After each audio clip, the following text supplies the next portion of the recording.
Hello my friends, myself Chandan और स्वागत है आप सभी लोगों का मेरे YouTube channel the study group पे। तो जैसा कि हमारा और आपका तय हुआ था, हम लोगों ने प्रतिस्थापन विधि से समाकलन को खत्म कर लिया था और आज हम लोगों को खंडशः समाकलन शुरू करना था। ठीक, तो चलिए आइए बिना देर किए हुए हम खंडशः समाकलन को शुरू करते हैं। ठीक, तो सबसे पहले खंडशः समाकलन का एक फॉर्मूला ना। खंडशः समाकलन होता क्या है, इसको इंग्लिश में कहते हैं integration by parts. Integration by parts है। और पार्ट का मतलब क्या होता है, किसी चीज को कहते हैं पार्ट में तोड़ दो, कहते हैं ना डिवाइड कर दो, अलग अलग कर दो। तो पार्ट का मतलब विभाजित करना, खंडित करना, ठीक है, या कह दें कि कई भागों में उसको बांट देना। ठीक, तो देखिए सबसे पहले हमने प्रतिस्थापन पढ़ा। समझिए, सबसे पहले हमने प्रतिस्थापन में समाकलन की बात करते हैं। सबसे पहले हमने समाकलन में क्या पढ़ा, बेसिक फार्मूला बेस्ड क्वेश्चंस, जो हमारे सिंपल फॉर्मूले बेस्ड थे, जैसे e⁻x 1/x sin x cos x a⁻x, इस पे बेस्ड हमने क्वेश्चंस को पढ़ा। ठीक, उसके बाद सेकंड हमने क्या पढ़ा, इंटीग्रेशन बाय ट्रांसफॉर्मेशन। ठीक, इंटीग्रेशन बाय ट्रांसफॉर्मेशन, इसका क्या मतलब है, इंटीग्रेशन बाय ट्रांसफॉर्मेशन मींस रूपांतरण विधि से, मतलब एक ट्रिग्नोमेट्रिक फंक्शन हमको मिला या एक एल्जेब्रिक फंक्शन हमको मिला, तो हमने क्या किया कि हमने उसको पार्ट बाय पार्ट में तोड़ा। ठीक, जैसे कोई अंडर रूट का एल्जेब्रिक फंक्शन मिला तो उसका परिमेयीकरण किया ना। कोई एल्जेब्रिक फार्मूला बेस्ड क्वेश्चन मिला a+b का होल स्क्वायर, तो उसको a² + 2ab + b² में तोड़ा, a² - b² a+b का होल क्यूब -क्यूब, ऐसे क्वेश्चन। या ट्रिग्नोमेट्रिक फंक्शंस बेस्ड क्वेश्चन, जहां ट्रिग्नोमेट्री के फॉर्मूले लगते हैं basic, sin 2x sin 2θ cos 2θ sin square theta cos square theta sec square theta tan square theta, इनसे बेस्ड क्वेश्चन। ठीक, उसके बाद आता है हमारा थर्ड नंबर। ठीक, थर्ड नंबर में क्या था, integration by substitution method. Integration by substitution method मतलब प्रतिस्थापन विधि से। हमने समाकलन को प्रतिस्थापन विधि से हल किया। कैसे, हमने ये किया कि हमने देखिए सबसे पहले तो हमने बेसिक किया। अगर बेसिक से कुछ आगे बढ़े, हमारा क्वेश्चन बेसिक से नहीं हल हुआ, तो हमने उसको छोटे छोटे पार्ट में तोड़ा। जब तोड़ने पर भी हल नहीं हुआ तो हमने प्रतिस्थापन उठाया। क्या, किसी एक फंक्शन को हमने z मान लिया, ठीक है, t मान लिया, p a मान लिया, जो भी आप मान लो, किसी एक फंक्शन को हमने z मान लिया और उस z को जब माना तो एक dz हमको मिला, उसका कोफिशिएंट अवकल गुणांक, डिफरेंशियल फैक्टर उसका मिला, डिफरेंशियल कोफिशिएंट हमको dz मिला, dz के सापेक्ष में रख करके पूरे हमने उसका इंटीग्रेशन कर दिया। ठीक, अब क्या हुआ, ये तीन मेथड तो आपने पढ़ लिया। अब बात करते हैं चौथा, इंटीग्रेशन बाय पार्ट्स, खंडशः समाकलन की। तो खंडशः समाकलन में बेसिकली आपका आता है कि जैसे आपने इसमें पढ़ा होगा अवकलन में, डिफरेंशिएशन में, दो फंक्शनों का जब मल्टीप्लाई होता है और डिवाइड होता है, ठीक है, तो आपने उसका फॉर्मूला पढ़ा था। ऐसे ही यदि देखिए, यदि u तथा v x के दो फलन है, ठीक, यदि देखिए आपने डिफरेंशिएशन में क्या पढ़ा था, अगर u और v x के दो फंक्शंस हैं तो d dx of u into v बराबर u, अवकलन की बात करते हैं। देखिए ये u और v क्या है, u और v x के दो फंक्शंस हैं। ठीक, तो इसका जब हम ये मल्टीप्लाई, जब दो फंक्शन मल्टीप्लाई हुए हैं तो इनका हमको जब अवकलन करना होता था तो यही होता था ना, first function into differentiation of second function plus second function into differentiation of first function. यही करते थे ना आप अवकलन में, याद है आप सबको? ठीक है, तो अब देखिए जब हम बात करते हैं समाकलन की, जब इसी की जगह देखिए क्या चेंज हुआ, जब समाकलन में हमको ऐसा पार्ट मिला integration of u into v dx, u और v x के दो फंक्शन है, अगर यहाँ पे dy होगा तो u और v y के फंक्शन होंगे, dz होगा तो u और v आपका dz के फंक्शन होंगे। ठीक, तो u और v आपके क्या है, x के फंक्शन है, जिसमें u और v का कोई भी डिफरेंशियल कोफिशिएंट मैच नहीं करता, मतलब अगर u को आप डिफरेंशिएट करेंगे तो उसका कोई पार्ट v में नहीं मिलेगा, और अगर v को डिफरेंशिएट करेंगे तो उसका कोई पार्ट u में नहीं मिलेगा। दोनों एक दूसरे से डिफरेंट फंक्शन है, जैसे एक एल्जेब्रिक फंक्शन है, एक ट्रिग्नोमेट्रिक फंक्शन है, एक लॉगरिथमिक फंक्शन है, एक एक्सपोनेंशियल फॉर्म का फंक्शन है। ठीक, तो u और v दोनों अलग अलग फंक्शन, तो जब ऐसे फंक्शन हमको इंटीग्रेशन के लिए मिल जाए तो हम क्या करते हैं, देखिए एक को मानते हैं फर्स्ट फंक्शन, एक को मानते हैं सेकंड फंक्शन। ठीक, ये आपका u को मान लिया हमने फर्स्ट फंक्शन, v को मान लिया सेकंड फंक्शन, तो फॉर्मूला क्या बनता है, फर्स्ट फंक्शन मतलब u into integration of second function, first function into integration of second function minus integration of, देखो यहां तक समझ आया क्या किया, first function integration of second function, ठीक, minus D differentiation of first function का डिफरेंशिएशन, ठीक, इंटू सेकंड फंक्शन भी का इंटीग्रेशन।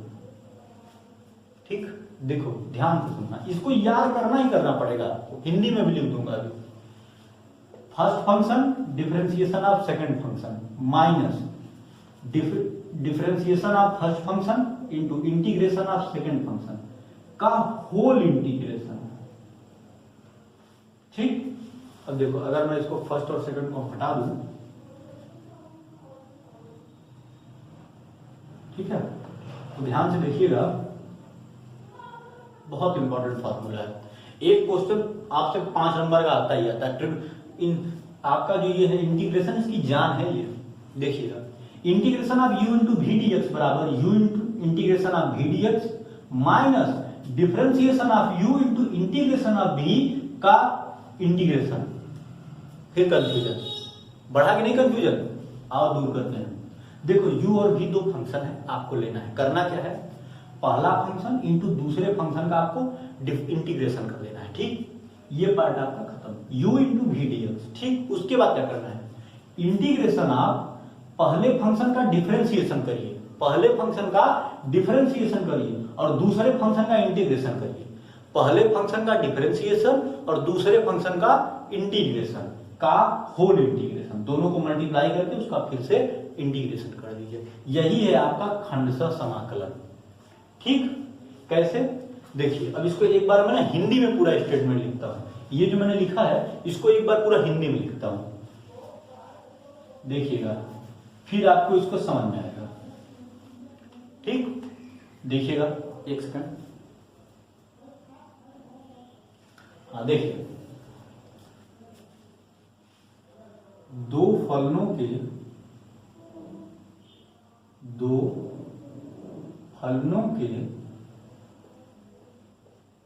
गुणनफल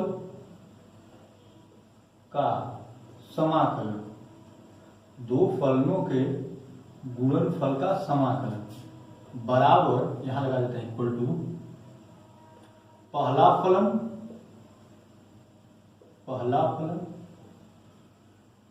इंटू दूसरे फलन का समाकलन, दूसरे फलन का समाकलन माइनस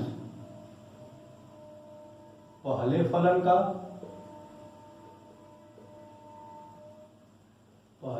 का अवकलन गुणांक इंटू दूसरे फलन का समाकलन। ठीक, का समाकलन। ठीक है, ये फॉर्मूला है। या integration of u into we D x बराबर क्या होगा, अच्छा रुको ऐसे लिख देते हैं, थोड़ा बड़ा हो जाएगा, बोर्ड छोटा है ना। देखिए integration of u into we D x बराबर u integration of we D x minus D D x of u D D x of u into integration of v D x का whole integration, D D x of u minus integration of v D x का whole integration. ठीक, यही है दोनों, note कर लीजिए जो भी आपको पसंद है। वैसे दोनों लिख लेंगे तो ज्यादा बेटर पड़ेगा। हो गया नोट? तो देखिए अब इसको मैं ये तो हो गया आपका फॉर्मूला। ठीक है, different integration of u into we D x बराबर u integration of we D x minus D D x of u into integration of we D x का होल डी एक्स। ठीक, होल। अब सबसे बड़ी बात जो आती है वो ये है कि u और v कैसे लें, इसके लेने का तरीका क्या है। ठीक, u और v को आखिर फर्स्ट फंक्शन किसको चूज करें और सेकंड फंक्शन किसको चूज करें।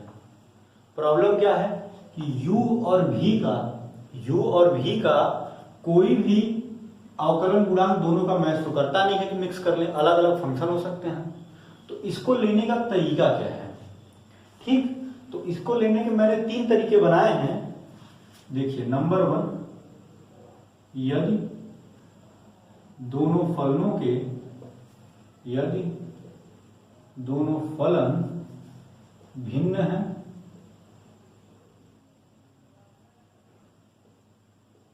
तो उस फलन को u की तरह लो जो आइलेट में प्रथम आइलेट में पहले आता हो।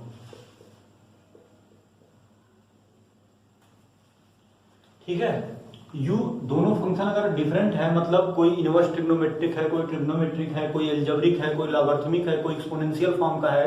ठीक है, तो इसको हम आइलेट की तरह जो इसमें पहले मिल जाएगा उसी को हम u मान लेंगे, मतलब फर्स्ट फंक्शन मान लेंगे।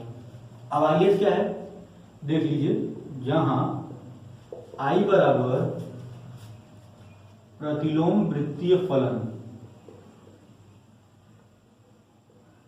Inverse trigonometric function. ठीक है, उसके बाद यह लघु गणकीय फलन। ठीक है, उसके बाद a बीजीय फलन एल्जेब्रिक फॉर्म का फंक्शन। ठीक, जो पहले मिल जाएगा उसी को u मान लेंगे और जो बच जाएगा उसको सेकंड मान लेंगे। ठीक, t त्रिकोणमितीय फलन।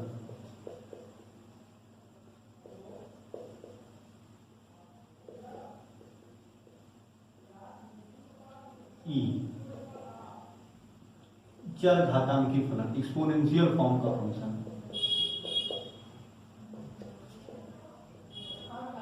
ठीक है, ये तरीका है, नोट कर लीजिए। अभी क्वेश्चन करेंगे तो आपको बहुत अच्छे समझ में आ जाएगा। इसको समझाने की जिम्मेदारी मेरी है, बस वो फार्मूला आप जहन में रखिएगा। ठीक है, ये मैं आपको बता दूंगा, ये बस इतना आप लिख लीजिए। और इसका डिटेल फॉर्म मैंने नोट्स में भी डाल दिया है, जिसकी लिंक आपको डिस्क्रिप्शन में मिल जाएगी। ठीक, तो परेशान होने की जरूरत नहीं है। तो इसको आप देख लीजिए। सेकंड नंबर देखिए, इसमें से जो पहले मिल जाए, पहले अगर लॉगरिथमिक मिल गया, जैसे लॉगरिथमिक और एल्जेब्रिक दोनों फंक्शन एक साथ हैं, तो पहले लॉगरिथमिक मिल गया तो लॉगरिथमिक को हम u मान लेंगे और जो बचा रहेगा बीजी उसको भी मान लेंगे। ठीक, तो देखिए सेकेंड नंबर। अब इसमें सबसे ज्यादा जो पॉसिबिलिटी होती है वो ये होती है कि यदि दोनों फलन जो u और v हैं दोनों ट्रिग्नोमेट्रिक फलन हों।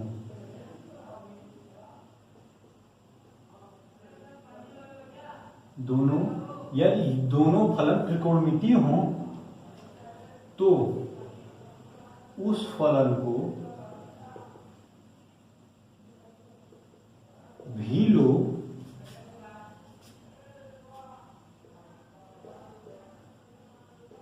भी की तरह लो जिसका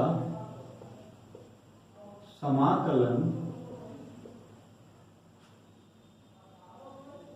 सरल हो।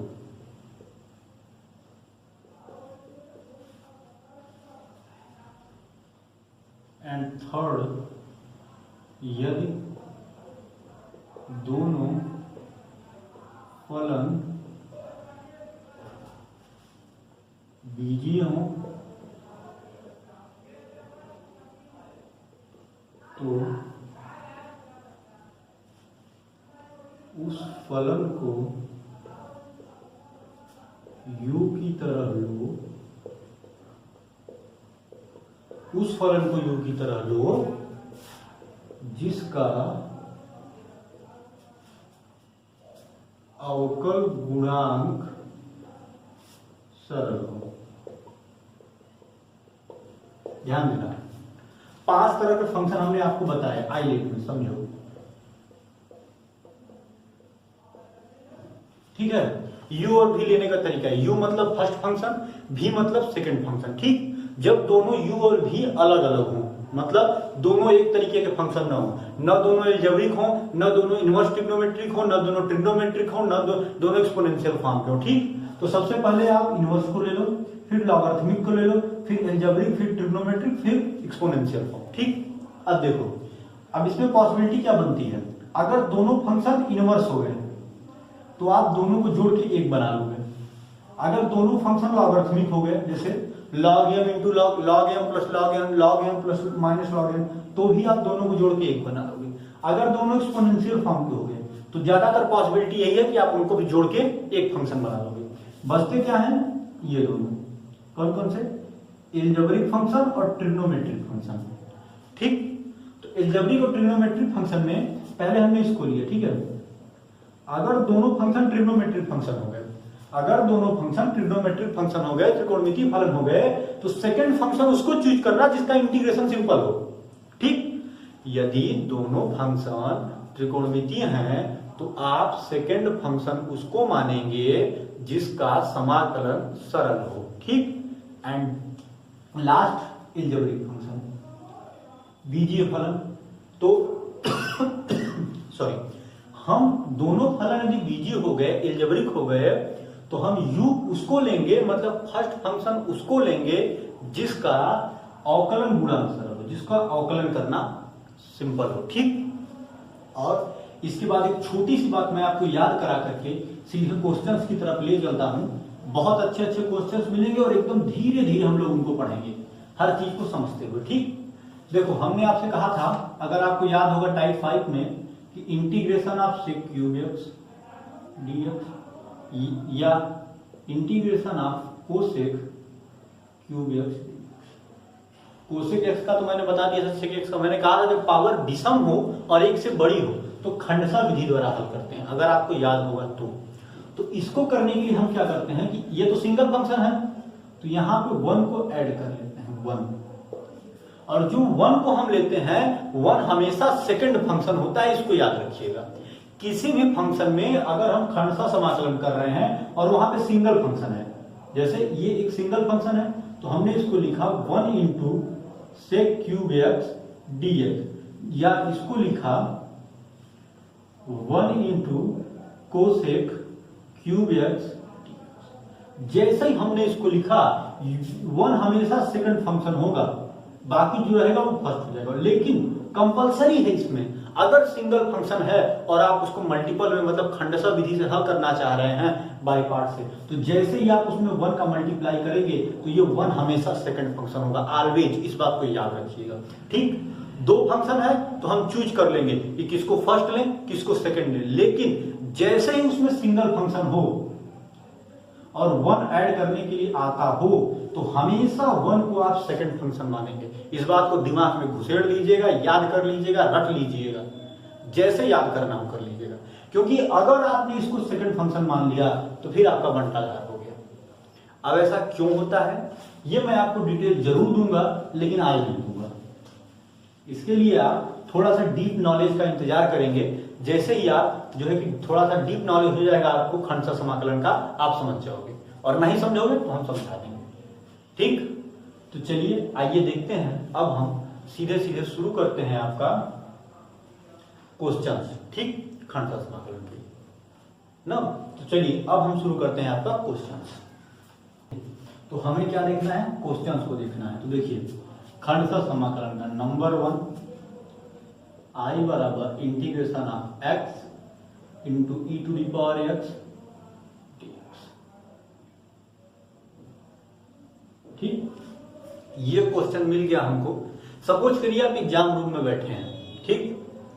आपको नहीं पता कि मैं खंडशः, आपको अभी तो आपको पता है कि मैं खंडशः समाकलन करा रहा हूं। क्या करा रहा हूं, खंडशः समाकलन। पर सपोज करिए कि आप एग्जाम रूम में बैठे हैं, ठीक, एग्जामिनेशन हॉल में आप बैठे हैं और आपको क्वेश्चन में आ गया 2 नंबर में, लघु उत्तरीय प्रश्न में 2 नंबर में आ गया कि आप इस क्वेश्चन का समाकलन कीजिए। Integration of x into E to the power x dx का इंटीग्रेशन कीजिए, ठीक। आपको इस क्वेश्चन का इंटीग्रेशन करने के लिए मिल गया, तो कैसे करना है आपको इंटीग्रेशन, आप मुझे बताइए। सोचिए 1 मिनट आप कि, और आपको नहीं पता, बिल्कुल नहीं पता है कि खंडशः समाकलन का क्वेश्चन है, ठीक है। अभी तो मैं आपको बता दे रहा हूं भाई, खंडशः समाकलन पढ़ा रहा हूं तो जाहिर है उसी का क्वेश्चन कराऊंगा, लेकिन आप मान लो कि आपको नहीं पता है तो कैसे करोगे आप। देखो सबसे पहले बेसिक ट्राई करो। बेसिक क्या होता है, फार्मूला बेस्ड। यक्स का कर लोगे, ई टू दी पावर एक्स का कर लोगे, लेकिन कब, जब बीच में हम मल्टीप्लाई नहीं होता, प्लस होता माइनस होता, तब जब ये दोनों अलग अलग हो जाते, ठीक। तो बेसिक गया, रूपांतरण विधि में आओ। हमेशा देखो जब तक टाइप बाय टाइप चलोगे ना, कभी भी आपसे कोई दिक्कत हो ही नहीं सकती। अब आप किस में आओ, ट्रांसफॉर्मेशन में। किसमें, जिसमें हम छोटे तोड़ मरोड़ के क्वेश्चन को छोटा कर सकें या उसको फैला सकें। यक्स और ई टू दी पावर एक्स, इसमें क्या तोड़ोगे, यक्स तो बेसिक है, ई टू दी पावर एक्स से छोटा ई टू दी पावर एक्स नहीं होता, इसका डिफरेंशिएशन भी ई टू दी पावर एक्स होता है और इसका इंटीग्रेशन भी ई टू दी पावर एक्स होता है। तो ट्रांसफॉर्मेशन गया। अब बात करते हैं हम आपका क्या बोलते हैं, सॉरी, प्रतिस्थापन की, सब्स्टिट्यूशन की। क्या सब्स्टिट्यूट कर सकते हो, E to the power X को अगर जेड मानोगे, सपोज कर लो जेड बराबर E to the power X, तो डीजेड बराबर E to the power X D X. E to the power suppose कर लो, ठीक है, डीजेड की वैल्यू आपको मिल गई, इतना बराबर डीजेड हो गया। अब एक्स की वैल्यू क्या निकालोगे, एक्स की वैल्यू यहां से हो जाएगी एक्स बराबर लॉग जेड। फिर फंस गए आप, लॉग जेड का इंटीग्रेशन आपको नहीं आता। ये ध्यान रखना, integration of 1 by Z DZ ये होता है लॉग जेड। लॉग जेड का इंटीग्रेशन आपको नहीं आता, वो खंडशः से होगा, अभी करा दूंगा, ठीक। अब बात करते हैं, तो प्रतिस्थापन भी आपका नहीं हो सकता, तो प्रतिस्थापन भी आपका नहीं हो सकता। तो अब बात करते हैं खंडशः क्यों होगा। देखो ये कौन सा फंक्शन है, ये आपका एल्जेब्रिक फंक्शन है, बीजीय फलन है, ये आपका घातांकी फंक्शन है, एक्सपोनेंशियल फॉर्म का फंक्शन है, और दोनों मल्टीप्लाई में है कि नहीं है, दोनों मल्टीप्लाई में है, तो इसमें लगेगा समाकलन। अब खंडशः समाकलन तो लग गया।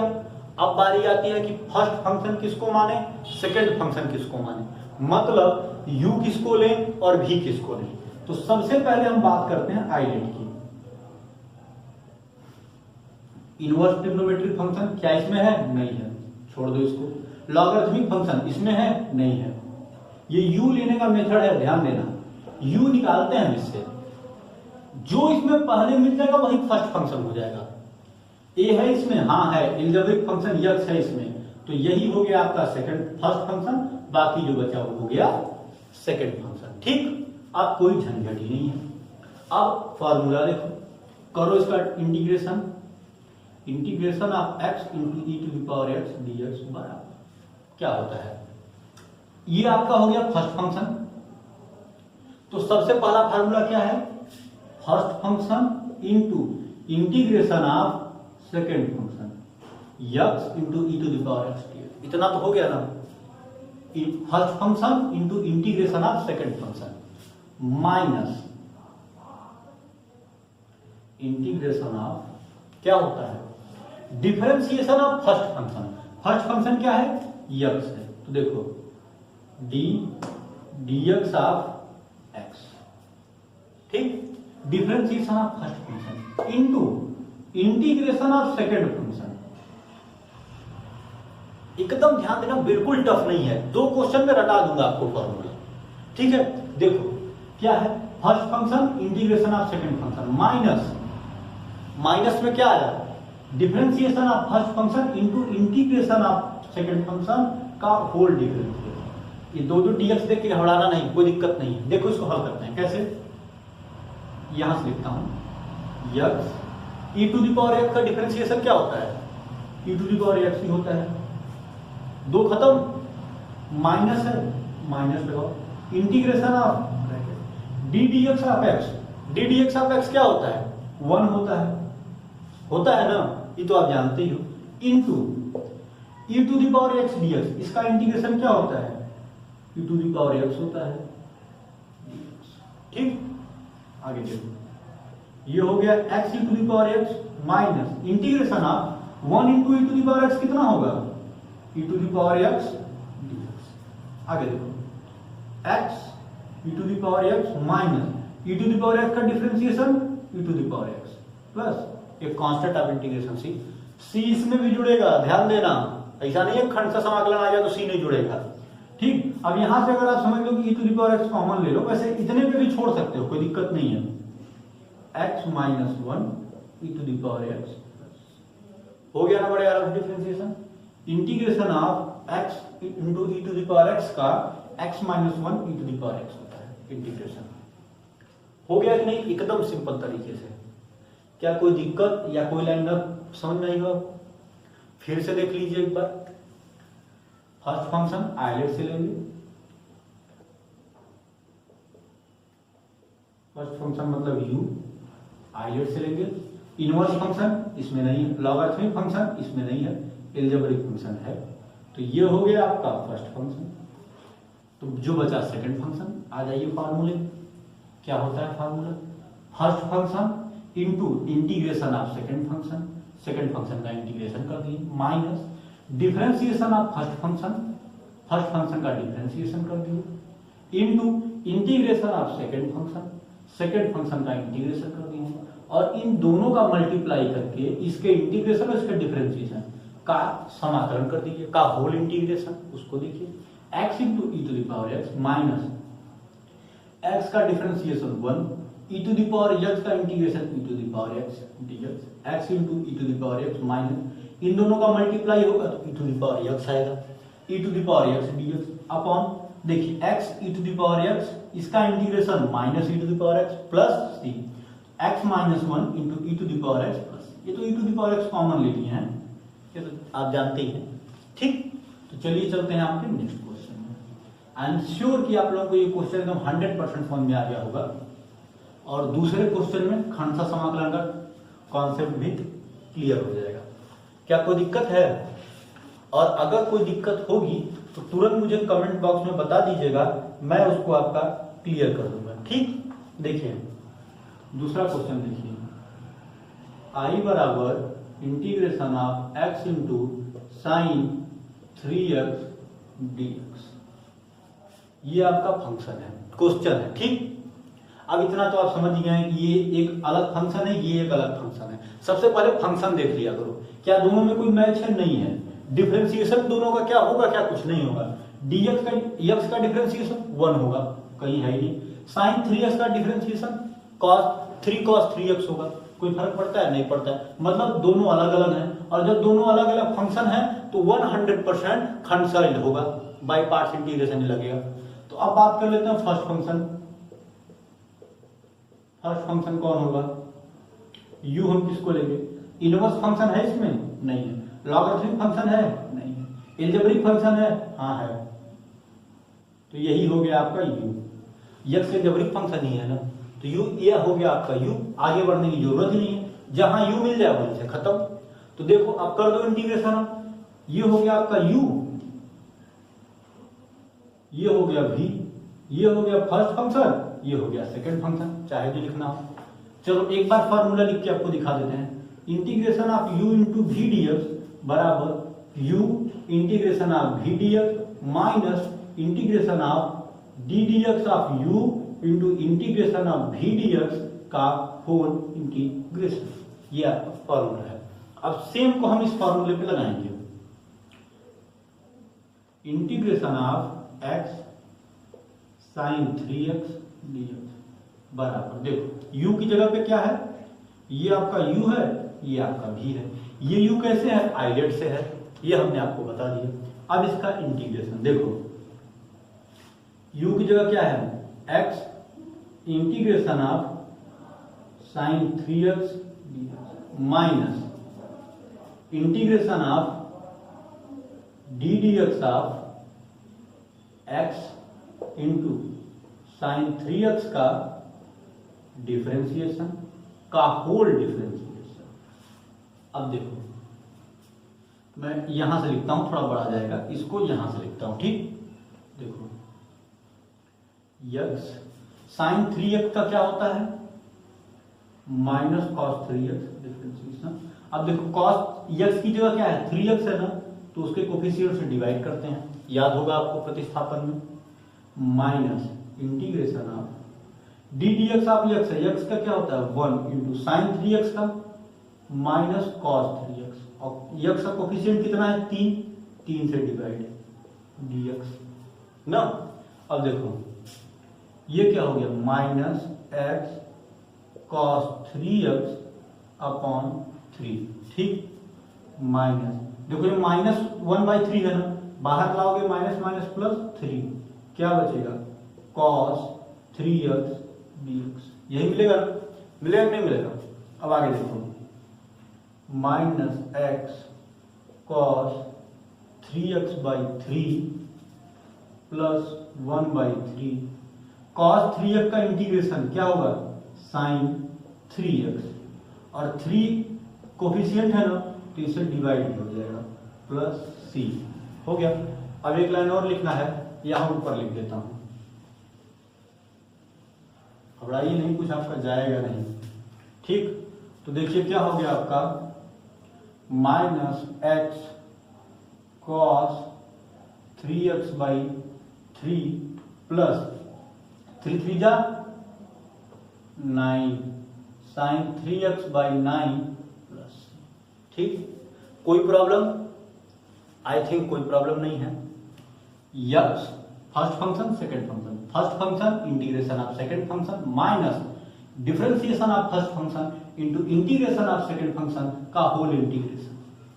यक्स साइन 3x का इंटीग्रेशन माइनस कॉस 3x होता है, और देखो साइन x का कॉस x 3x है, x का गुणा कितना 3, तो 3 से डिवाइड, ये हो गया माइनस एक्स कॉस 3x/3, इसका फंडा क्लियर हो गया। अब बचाइए, तो देखो x का हो गया 1, साइन 3x का हो गया क्या हो गया माइनस कॉस 3x/3, तो माइनस 1/3 बाहर निकाल लिए, तो माइनस माइनस हो गया plus 1/3 into integration of cos 3x dx। Cos 3 से क्या होता है साइन x, कॉस का क्या होता है साइन x, और गुणांक में 3 है तो 3 आ गया नीचे, 3 से कर देंगे डिवाइड जितना कोफिशिएंट, तो क्या बचा minus x cos 3x/3 plus 1/3, 3 जा 9 साइन 3x/9 प्लस c। समझ आ गई बात? चलिए देखिए, अब मैं इसको करता हूं एज, और अब मैं लिखता हूं यहां पे आपका कुछ क्वेश्चन, ठीक। देखिए 2 हो गए ना, तीसरा लिखिए i बराबर इंटीग्रेशन ऑफ x इंटू e⁻²x dx, ठीक। चौथा लिखिए i बराबर integration of cos root x d x. पांचवा आई बराबर integration of log x d x. और छठवां आई बराबर, ठीक, छठा क्या है, आई बराबर x square sine x d x. ठीक, फॉर्मूला आपको पता है, क्या है formula, integration of u into we D x बराबर u integration of we D x minus integration of d D x of u into integration of we D x का whole integration. ठीक, इसमें u आपको कैसे लेना है, u आपको islet से लेना है। अगर आइलेट नहीं है, दोनों ट्रिग्नोमेट्रिक फंक्शन है, तो उस फंक्शन को सेकंड फंक्शन मानेंगे जिसका समाकलन सिंपल होगा। अगर दोनों एल्जेब्रिक फंक्शन है तो उस फंक्शन को फर्स्ट फंक्शन मानेंगे जिसका डिफरेंशिएशन सिंपल होगा। ठीक, तो ये 4 क्वेश्चन लगा के आप हमें बताइएगा। इंटीग्रेशन के बहुत अच्छे क्वेश्चन हैं। आज मैं सिर्फ 2 क्वेश्चन पे छोड़ रहा हूं, बैठ करके इंटीग्रेशन को रिवाइज करिएगा, इंटीग्रेशन बाय पार्ट्स को। ठीक, इसमें आप देखिएगा कि कौन बेसिक से हल हो जाएगा, बेसिक के बाद ट्रांसफॉर्मेशन चेक करिएगा, उसके बाद मन में, कॉपी में नहीं, आप देखते ही अपने आप चेक कर लोगे, ये बेसिक नहीं लगेगा, ट्रांसफॉर्मेशन नहीं लगेगा, इसमें फिर प्रतिस्थापन नहीं लगेगा, उसके बाद बाय पार्ट्स लगेगा। ठीक, इतना जब आप चेक किए रहोगे ना ऐसे ऐसे, तो आपको एग्जाम में दिक्कत नहीं होगी, आप फटाक से पकड़ लोगे, अरे ये इसमें बेसिक लगेगा, बेसिक में ट्रांसफॉर्मेशन लगेगा, ट्रांसफॉर्मेशन नहीं सब्स्टिट्यूशन लगेगा, और सब्स्टिट्यूशन नहीं बाय पार्ट्स लगेगा। क्योंकि पूरा अवकलन और समाकलन मिला के 44 नंबर का पेपर बनता है, और 44 नंबर का अगर ये टॉपिक हमको क्वेश्चन दे रहा है तो जाहिर सी बात है कि मेहनत हमको करनी पड़ेगी। नंबर आप क्वेश्चंस भी ज्यादा होंगे, शॉर्ट भी बनेंगे, ऑब्जेक्टिव भी बनेंगे। इससे एक को देख लेना, इंटीग्रेशन और डिफरेंशिएशन और इंटीग्रेशन का जो यूनिट है, इससे आपका शॉर्ट भी बनेंगे, ऑब्जेक्टिव भी बनेंगे, वेरी शॉर्ट भी बनेंगे, शॉर्ट भी बनेंगे और लॉन्ग भी बनेंगे। यही 4 टाइप के क्वेश्चन होते हैं आपके पेपर में। ठीक, इनको आप हल करके आइएगा, फिर मिलते हैं आपसे कल। तो कल आपसे इसके आगे चर्चा होगी। चलिए, तब तक के लिए गुड नाइट।